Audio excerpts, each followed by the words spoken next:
Bismillahirrahmanirrahim. Assalamualaikum warahmatullahi wabarakatuh. Sabahul khair anak-anak yang soleh dan solehah. Bagaimana kabarnya? Semoga semuanya dalam keadaan sehat ya. Ya, hari ini Ustazah akan menyampaikan materi untuk kalian, yaitu muatan pelajaran bahasa Indonesia. Kita masuk ke tema 1. Tema 1, subtema 1, tumbuhan sahabatku.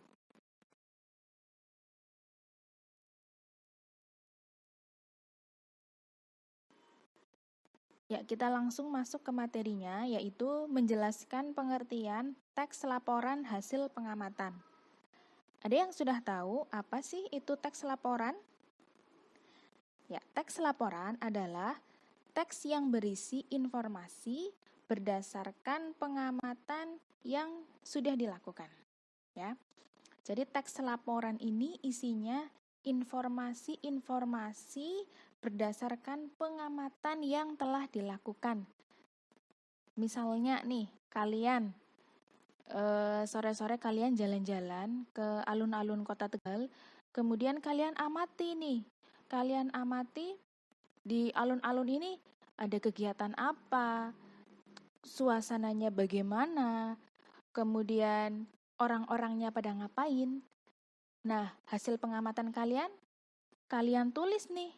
Nah, kemudian menjadi sebuah teks, maka teks itu bisa masuk ke dalam kategori teks laporan. Seperti itu ya. Nah, teks laporan ini memiliki tujuan. Tujuannya yaitu memberikan informasi kepada orang banyak.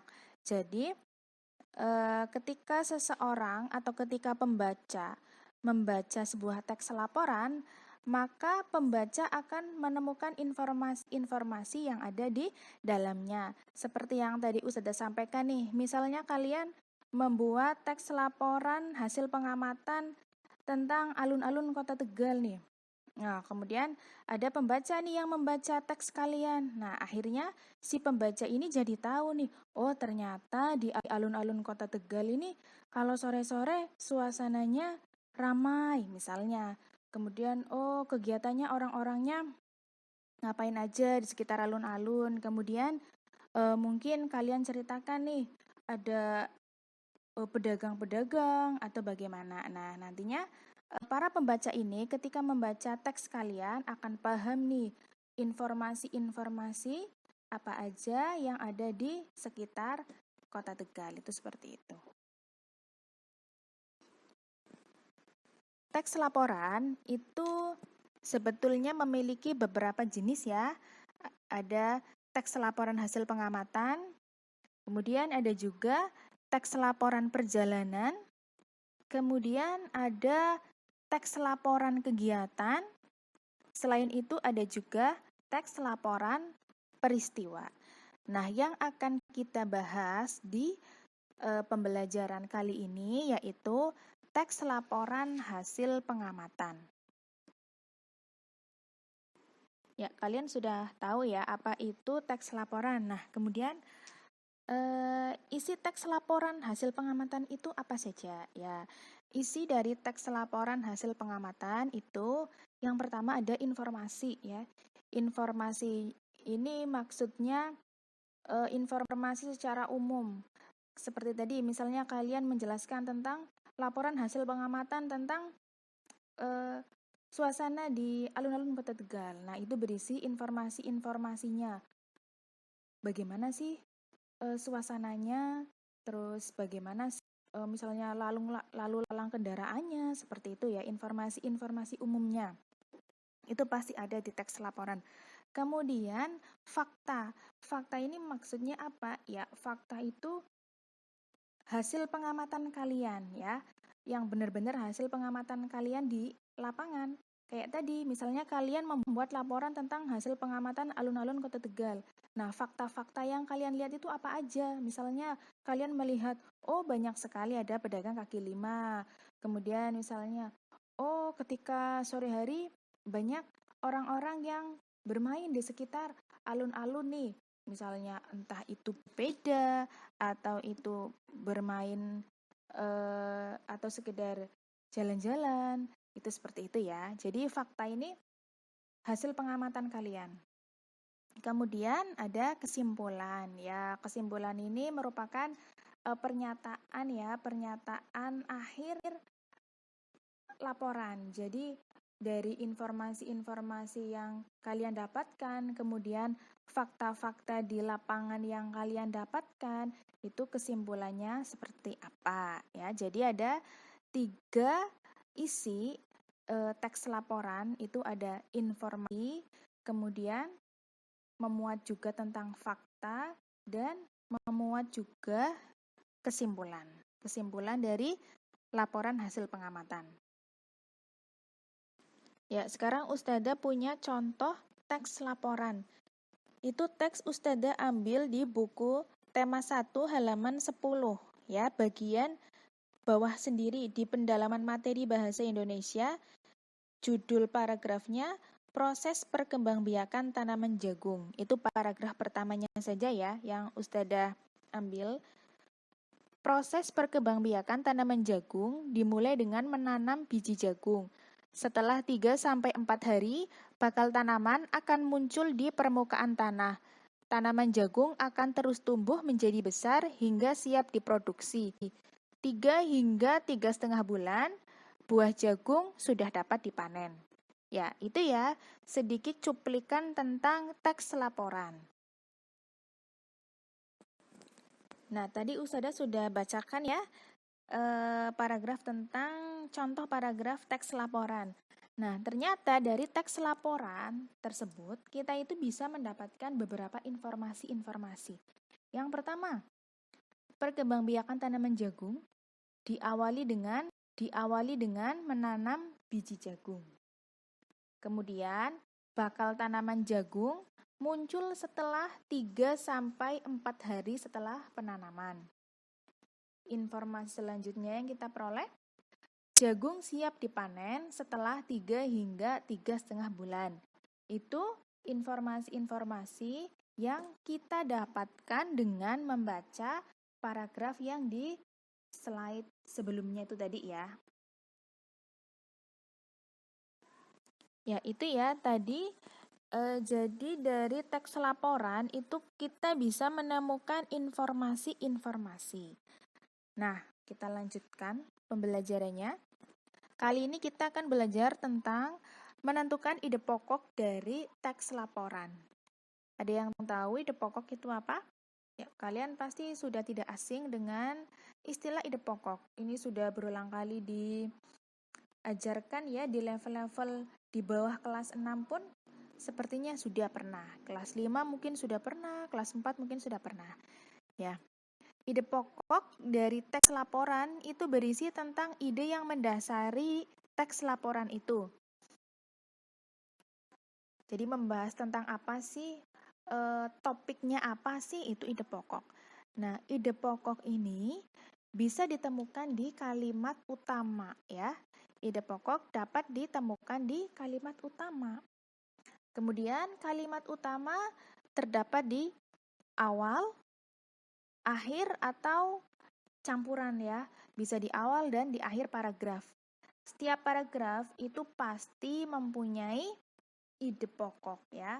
Jadi setiap paragraf itu pasti memiliki kalimat utama. Nah, kalimat utama ini bisa kalian temukan di awal paragraf. Kemudian bisa juga ditemukannya itu di akhir paragraf.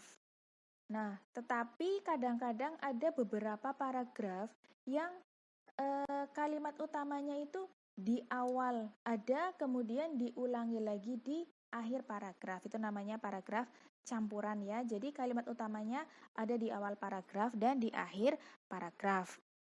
Nah, nanti kita latihan bagaimana menentukan ide pokok di teks laporan ya. Apakah terdapat di awal paragraf, apakah terdapat di akhir paragraf, atau bahkan kita kalimat utamanya kita menemukan di awal paragraf maupun di akhir paragraf. Ya, nah sekarang kita akan belajar tentang menemukan kalimat utama pada teks laporan. Ustadzah punya contoh lagi teks laporan ya. Ini Ustadzah ambil dari buku tema 1 halaman 11. Itu melanjutkan teks proses perkembangbiakan tanaman jagung, tapi ini yang paragraf kedua. Ustazah bacakan paragrafnya. Awalnya, buah jagung yang berbentuk seperti tongkol merupakan sekuntum bunga. Bunga jagung memiliki helai-helai rambut halus pada bagian ujungnya. Pada helai rambut tersebut terdapat tepung sari. Tepung sari akan terbang terbawa angin ketika angin bertiup. Kemudian, sebagian tepung sari yang terbawa angin akan jatuh di kepala putik yang terletak pada bagian bawah bunga pohon jagung yang lain. Ketika itulah terjadi pembuahan. Nah, di sini mana yang merupakan kalimat utamanya? Yaitu sudah sangat jelas ya. Kalimat utamanya ada di bagian akhir paragraf. Itu yang ketika itulah terjadi pembuahan. Kenapa kok kalimat utamanya di akhir? Iya, karena inti pembicaraan paragraf tersebut ini membahas tentang penyerbukan pada tanaman jagung ya. Pembuahan itu nama lainnya penyerbukan. Penyerbukan pada tanaman jagung. Nah, kalau kalian berpikirnya kalimat utama yang di awal paragraf nih. Awal paragraf kan awalnya buah jagung yang berbentuk seperti tongkol merupakan sekuntum bunga. Nah, ini bukan kalimat utama ya, karena ini masuknya kalimat penjelas ya. Jadi kalau di suatu paragraf itu ada kalimat utama, ada kalimat penjelas. Kalimat penjelas itu kalimat yang menjelaskan kalimat utama. Jadi kalaupun yang kalimat di awal paragraf itu tidak ada, itu tidak berpengaruh untuk paragraf itu. Karena fokusnya paragraf yang tadi Ustazah bacakan ini menjelaskan tentang penyerbukan pada tanaman jagung. Sehingga kalimat utamanya itu yang ada di akhir paragraf. Itu seperti itu ya, topiknya yang dibahas di paragraf itu. Ya, baik, kita lanjutkan. Tadi kita sudah menemukan kalimat utama dari teks laporan yang kita bahas. Nah, dari kalimat utama kita dapat menentukan ide pokoknya ya. Kalimat utamanya pada teks laporan yang di awal itu di kalimat terakhir ya. Ketika itulah terjadi pembuahan. Nah, berarti ide pokok dari teks laporan yang kita bahas itu adalah menjelaskan proses pembuahan pada tanaman jagung. Begitu ya. Jadi, ide pokok ini dapat kita temukan di kalimat utama. Kalimat utama yang tadi Ustazah bahas, kalimat utama pada teks laporan yang Ustazah bahas, itu kan ketika itulah terjadi pembuahan. Dengan demikian, ide pokok dari paragraf teks laporan yang Ustazah dan kalian bahas yaitu proses pembuahan pada tanaman jagung. Itu seperti itu. Bisa dipahami? Ustazah ulangi ya. Teks laporan ini pasti mempunyai ide pokok. Nah, ide pokok itu apa? Ide pokok itu merupakan topik yang dibahas di paragraf atau teks ya. Nah, ide pokok itu dapat kita temukan di kalimat utama. Jadi ketika kalian menemukan suatu teks, kemudian kalian disuruh untuk mencari ide pokok dari suatu teks tersebut, maka langkah pertama kalian baca dulu. Setelah itu kalian temukan kalimat utamanya. Setelah kalian temukan kalimat utamanya, maka di kalimat utamanya tersebut disitulah ya ide pokoknya. Itu seperti itu. Paham ya? Jadi, Ustazah ulangi lagi. Tadi, teks yang Ustazah bahas itu menjelaskan tentang pembuahan atau penyerbukan tanaman jagung. Kalimat utama ada di bagian akhir sendiri. di kalimat ketika itulah terjadi pembuahan. Sehingga ide pokok dari teks yang Ustazah bahas yaitu proses pembuahan tanaman jagung. Seperti itu ya. Ya, sekarang kita lanjutkan materinya yaitu menentukan kesimpulan dari teks laporan, ya. Kesimpulan adalah ikhtisar akhir dari suatu teks laporan. Maksudnya, kesimpulan ini merupakan pendapat akhir dari suatu teks laporan. Nah, kesimpulan itu dibuat dengan bahasa yang singkat, padat, dan jelas. Begitu ya, kesimpulan ini bahasanya selalu tidak berbelit-belit, jadi jelas, tidak panjang lebar kalimat kesimpulan itu. Pada sebagian besar paragraf, biasanya kesimpulan memuat kata jadi atau dengan demikian. Ya, kadang-kadang ada paragraf-paragraf yang di bagian akhir paragraf itu kalimatnya jadi bla bla bla bla atau dengan demikian. Nah, itu biasanya berarti kalimat tersebut adalah kalimat kesimpulan ya. Tapi tidak semua paragraf itu memuat kata-kata jadi ataupun dengan demikian. Ini hanya salah satu ciri khusus saja. Kadang-kadang ada paragraf yang kalimat terakhirnya itu memuat kata jadi atau dengan demikian. Oleh karena itu, nah apabila paragraf itu memuat kata-kata yang seperti itu, nah itu sudah bisa dipastikan bahwa itu merupakan kesimpulan dari paragraf yang dibaca. Itu seperti itu.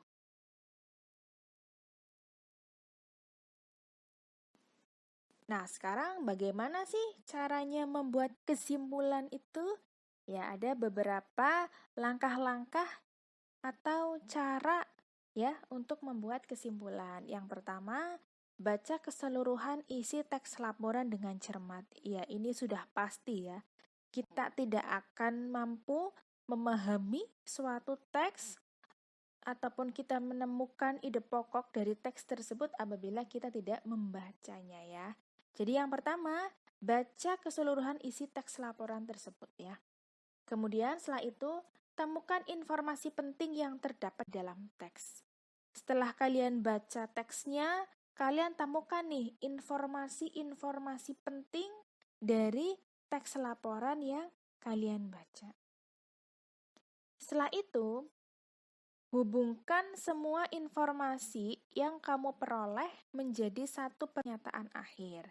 Ya, kamu baca teksnya secara keseluruhan, kemudian setelah itu kamu temukan nih informasi-informasi pentingnya itu apa saja. Setelah itu, informasi-informasi penting yang kamu peroleh itu kamu hubungkan menjadi suatu pernyataan akhir atau suatu kalimat yang jelas, kalimat yang mudah dipahami, yang memuat informasi-informasi penting yang kamu peroleh dari teks bacaan. Setelah itu, pernyataan akhir tersebut dinamakan kesimpulan. Nah, hubungan tadi yang kalimat-kalimat yang berisi informasi-informasi penting yang sudah kalian hubungkan itu tadi, itu dinamakan kesimpulan. Itu seperti itu. Nanti udah berikan contohnya ya. Gitu ya, jadi ada beberapa langkah nih untuk membuat kesimpulan. Yang pertama, baca teksnya, kemudian temukan informasi-informasi penting di teks yang kalian baca. Setelah itu, hubungkan informasi-informasi penting yang kamu peroleh ini menjadi suatu pernyataan akhir. Nah, pernyataan akhir yang kalian buat ini itu dinamakan kesimpulan. Seperti itu. Nah, kita kembali ke teks laporan yang di awal ya. Kita baca lagi nih. Awalnya, buah jagung yang berbentuk seperti tongkol merupakan sekuntum bunga. Bunga jagung memiliki helai-helai rambut halus pada bagian ujungnya. Pada helai rambut tersebut terdapat tepung sari. tepung sari akan terbang terbawa angin ketika angin bertiup. Kemudian, sebagian tepung sari yang terbawa angin akan jatuh di kepala putik yang terletak pada bagian bawah bunga pohon jagung yang lain. Ketika itulah terjadi pembuahan. Nah, kita cermati ya, apa saja informasi penting yang kita peroleh dari teks laporan itu. Nah, baik. Dari teks laporan yang tadi Ustazah bacakan, kita bisa memperoleh informasi-informasi penting nih. Yang pertama, tanaman jagung mempunyai tepung sari yang terletak pada helai-helai rambut bunga jagung. Ya, kita dapat informasi ini nih salah satunya. Kemudian, informasi lain yang kita peroleh, tepung sari akan terbawa angin saat angin bertiup. Jadi, tanaman jagung itu punya tepung sari, kemudian tepung sarinya tanaman jagung nih bisa terbawa angin ketika ada angin bertiup. Informasi selanjutnya, tepung sari yang terbawa angin jatuh di kepala putik bunga pohon jagung yang lain. Oh, jadi yang pertama, tanaman jagung itu punya tepung sari. Kemudian, tepung sari ini bisa terbawa angin. Ya, setelah itu, tepung sari yang terbawa angin itu dapat jatuh di kepala putik bunga pohon jagung yang lain. Nah, dari informasi-informasi penting tersebut, kita susun nih menjadi suatu kesimpulan. Nah, Ustazah menyusun kesimpulannya, pembuahan tanaman jagung disebabkan oleh jatuhnya tepung sari dari suatu bunga tanaman jagung di kepala putik bunga pohon jagung yang lain. Seperti itu ya. Jadi kesimpulan ini memuat pendapat akhir ya dari suatu teks laporan. Kamu cari informasi-informasi pentingnya apa saja. Setelah itu, dari informasi-informasi penting itu, kamu rangkai menjadi suatu kalimat yang memuat informasi-informasi penting yang kamu peroleh dengan bahasa yang mudah dipahami, singkat, padat, dan jelas. Itu seperti itu ya. Nah, itu dinamakan kesimpulan. Ya, baik. Anak-anak soleh dan solehah, sekian pembelajaran dari Ustazah hari ini ya. Kita sudah belajar tentang menentukan ide pokok dan membuat kesimpulan dari teks laporan. Semoga materi yang Ustazah sampaikan dapat kalian pahami ya. Semoga videonya mudah dipahami, mudah dimengerti oleh kalian. Apabila ada hal-hal yang kurang paham, kalian kurang memahami di bagian pembahasan bersama Ustazah melalui video, kalian boleh untuk tanya ya, untuk tanya via WhatsApp, tidak apa-apa, tidak perlu sungkan-sungkan, insya Allah Ustazah akan membalas. Itu seperti itu ya. Jadi apabila ada yang kurang paham, jangan sungkan-sungkan untuk bertanya. Itu seperti itu. Baik, sekian pembelajaran dari Ustazah hari ini. Kurang lebihnya mohon maaf. Jazakumullahu khairan, barakallahu fikum.